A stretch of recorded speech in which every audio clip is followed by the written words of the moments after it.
Lagyan natin ng art ito. Ito matagal ko na binili mga ito. Hindi pa ako na-stroke noon. Hindi ko alam ako ng tawag dito sa mga beads na to. Tagal na to sa akin. May ilang taon na. Punta ako sa akyat sa taas na watermark. Bumili ako nito. Ang dami nito. Hindi ko lang alam kung may tinda pa nito ngayon. Natutuwa ako bumili ng ganito.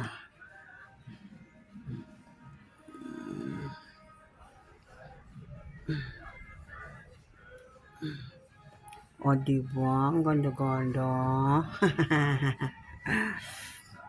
Nakakatuwa mag-ayos ng halaman.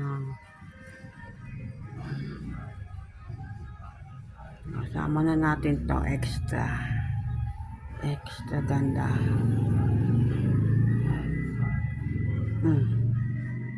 Diba? Ang ganda-ganda.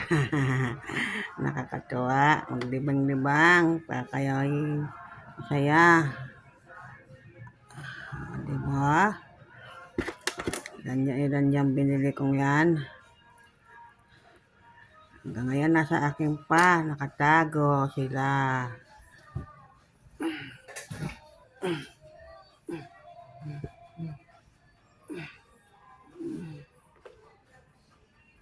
Diba? Ang ganda-ganda.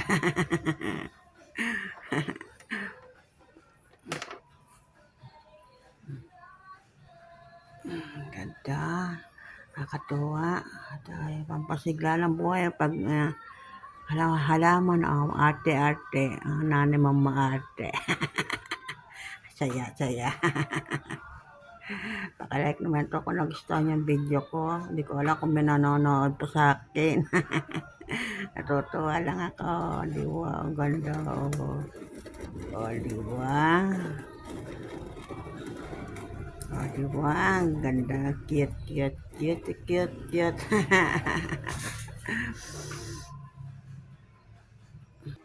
Yan, dito kasi nalagay sa bintana, sa kusina, para lagi ko siya nakikita. Tayo maglibang, maiksi lang ang buhay. Masaya hanggang kaya pa, gumawa ng gusto mo para masaya ka. Diba, nakakatuwa ang ganda-ganda. Ang tagal ko na yung binili, nakatago sa akin. Nakakatuwa Saya ang buhay. Libang-libang hanggat nakakagalaw pa, di ba? Di ba? Ang ganda-ganda niya. Doon, tagal na yun sa akin, nakatago lang. Ang ganda talaga.